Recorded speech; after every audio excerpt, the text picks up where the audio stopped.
ਬਿਸਮਿਲ੍ਲਾਹਿਰਰਹਿਮਾਨਿਰਰਹੀਮ। अस्सलामु अलैकुम। जी आया ਨੂੰ ਰੈਕਸ ਕਿਚਨ ਵਿੱਚ ਸਾਰੇ ਦੋਸਤਾਂ ਨੂੰ ਖੁਸ਼ ਆਮਦੀਦ। ਰੈਕਸ ਕਿਚਨ ਵਿੱਚ ਅੱਜ ਅਸੀਂ ਬਣਾਵਾਂਗੇ ਜ਼ਿੰਗਰ 버ਗਰ। ਬਾਜ਼ਾਰੋਂ ਤਾਂ ਖਾਸੇ ਮਹਿੰਗੇ ਮਿਲਦੇ ਆ, ਲੇਕਿਨ ਅੱਜ ਅਸੀਂ ਘਰ ਬਣਾਉਣ ਦਾ ਤਰੀਕਾ ਦੱਸਾਂਗੇ। ਕੋਈ ਐਡਾ ਮੁਸ਼ਕਿਲ ਨਹੀਂ ਹੈ, ਕਾਫੀ ਆਸਾਨ ਤਰੀਕਾ ਹੈ ਅਤੇ ਕਾਫੀ ਸਸਤੇ ਵੀ ਤਿਆਰ ਹੋਣਗੇ, ਅਤੇ ਤੁਸੀਂ ਵੀ ਜ਼ਰੂਰ ਟਰਾਈ ਕਰਨਾ। ਬੜਾ ਆਸਾਨ ਤਰੀਕਾ ਹੈ, ਕੋਈ ਮੁਸ਼ਕਿਲ ਨਹੀਂ ਹੈ। ਸਭ ਤੋਂ ਪਹਿਲਾ ਮਰਲਾ ਹੈ ਚਿਕਨ ਦਾ, ਕਿ ਜਿਹੜਾ ਅਸੀਂ ਜ਼ਿੰਗਰ 버ਗਰ ਦੇ ਵਿੱਚ ਚਿਕਨ ਇਸਤੇਮਾਲ ਕਰਨਾ ਹੈ, ਉਹ ਕਿਹੜਾ ਇਸਤੇਮਾਲ ਕਰਨਾ। ਜ਼ਿੰਗਰ 버ਗਰ ਵਿੱਚ ਅਸੀਂ ਚਿਕਨ ਬ੍ਰੈਸਟ ਨਹੀਂ ਇਸਤੇਮਾਲ ਕਰਨਾ, ਅਸੀਂ ਥਾਈ ਦੀ ਬੋਟੀ ਇਸਤੇਮਾਲ ਕਰਨੀ ਹੈ।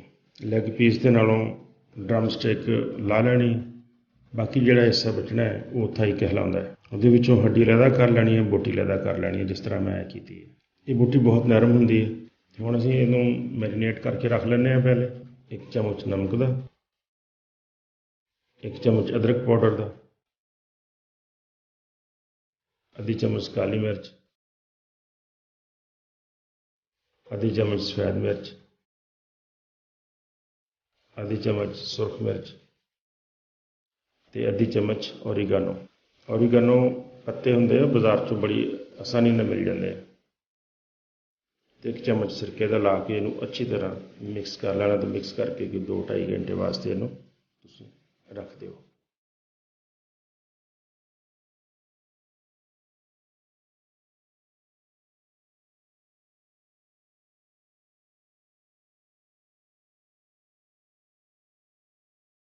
ਹੁਣ ਅਸੀਂ ਮੈਦਾ ਤਿਆਰ ਕਰਦੇ ਹਾਂ। ਇਹਦੀ ਕੋਟਿੰਗ ਵਾਸਤੇ ਅਸੀਂ ਮੈਦੇ ਵਿੱਚ 1 ਚਮਚ ਨਮਕ ਸ਼ਾਮਿਲ ਕਰ ਲੈਂਦੇ ਹਾਂ ਅਤੇ 1 ਚਮਚ ਕਾਲੀ ਮਿਰਚ ਦਾ ਸ਼ਾਮਿਲ ਕਰ ਲੈਂਦੇ ਹਾਂ, ਅਤੇ ਇਹਨੂੰ ਅੱਛੀ ਤਰ੍ਹਾਂ ਮਿਕਸ ਕਰਕੇ ਅਤੇ ਰੱਖ ਲਵੋ। ਇਹ ਚਿਕਨ ਨੂੰ ਕੋਟ ਕਰਨ ਵਾਸਤੇ ਸਾਡਾ ਮੈਦਾ ਤਿਆਰ ਹੋ ਗਿਆ।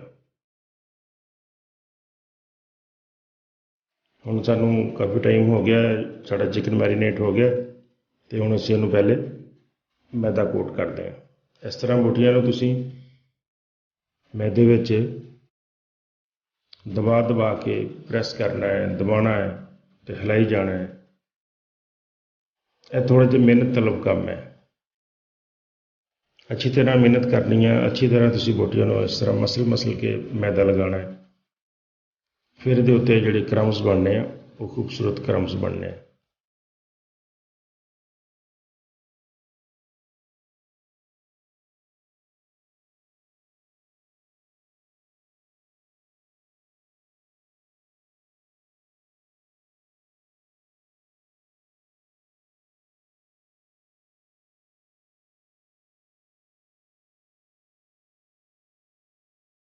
ਫਿਰ ਤੁਸੀਂ ਦਰਮਿਆਨ 'ਚ 1 ਦਫਾ ਪਾਣੀ 'ਚ ਭਿਓ ਲਓ ਇਹਨੂੰ। ਸਾਦਾ ਪਾਣੀ ਹੈ ਬਿਲਕੁਲ, ਪਾਣੀ 'ਚ ਕੋਈ ਚੀਜ਼ ਨਹੀਂ ਪਾਈ ਹੋਈ।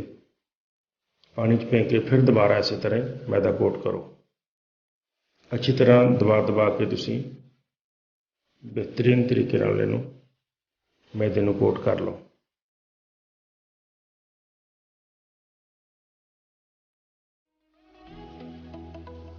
ਇਹ ਦੇਖੋ, बेहतरीन क्रम्स बन गए, बहुत अच्छी खूबसूरत शक्ल आएगी इंशाल्लाह। इस तरह ही सारिया बोटियां ਨੂੰ ਅਸੀਂ मैदे का कोट करके रख लेना। तो हुण तुसीं तेल ਨੂੰ गर्म करो तो इन्हां बोटियां ਨੂੰ फ्राई कर लईए। बस दरमियानी अग ते बोटियां फ्राई कर लो, बहुत तेज़ नाल सड़ जाणगियां। दो करके तुसीं बोटियां जिहड़ियां बर्तन के हिसाब नाल, अगर बर्तन बड़ा है तो तुसीं ज़्यादा भी पा सकते हो। बोटियां नूं अच्छी तरह फ्राई कर लो।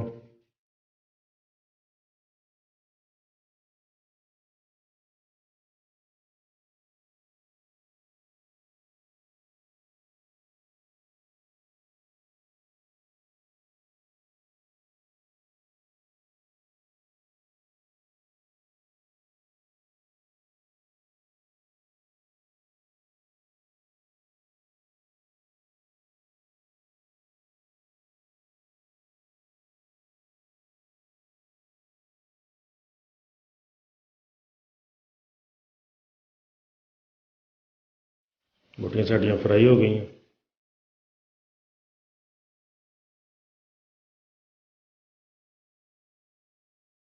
हुण असीं फ्राई पैन थोड़ा जिहा गर्म कर दें ਤੇ ਇਹਦੇ ਉੱਤੇ ਜਿਹੜੇ ਬੰਦ ਹੈਗੇ ਆ ਬਰਗਰ ਬਣਾਉਣ ਵਾਸਤੇ ਉਹਨਾਂ ਨੂੰ ਥੋੜ੍ਹਾ ਜਿਹਾ ਗਰਮ ਕਰ ਲੈਂਦੇ ਹਾਂ।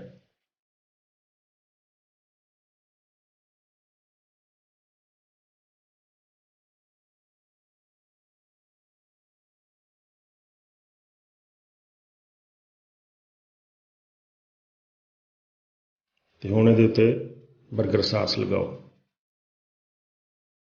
ਦੋਨੋਂ ਸਾਈਡਾਂ ਤੇ ਬਰਗਰ ਸਾਸ ਲਗਾ ਲਓ। ਬਰਗਰ ਸਾਸ ਬਹੁਤ ਟੇਸਟੀ ਚੀਜ਼ ਹੈ।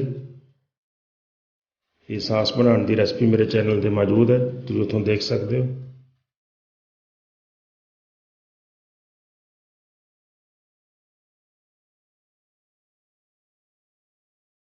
ਸਾਸ ਲਗਾ ਕੇ ਇਹਦੇ 'ਤੇ ਚਿਕਨ ਦੀ ਬੋਟੀ ਰੱਖੋ, ਉੱਤੇ ਬਰੀਕ ਕੱਟੀ ਹੋਈ ਥੋੜ੍ਹੀ ਜਿਹੀ ਬੰਦ ਗੋਭੀ ਪਾਓ।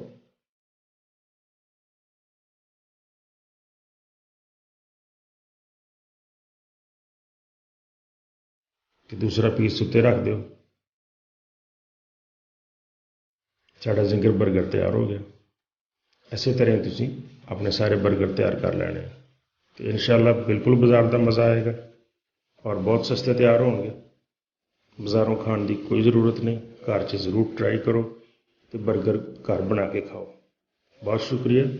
ਮੇਰੀ ਵੀਡੀਓ ਤੁਹਾਨੂੰ ਅੱਛੀ ਲੱਗੇ ਤੇ ਜ਼ਰੂਰ ਇਹਨੂੰ ਸ਼ੇਅਰ ਕਰਨਾ ਦੋਸਤਾਂ ਨਾਲ ਤੇ ਨਾਲੇ ਕਮੈਂਟਸ ਵਿੱਚ ਦੱਸਣਾ।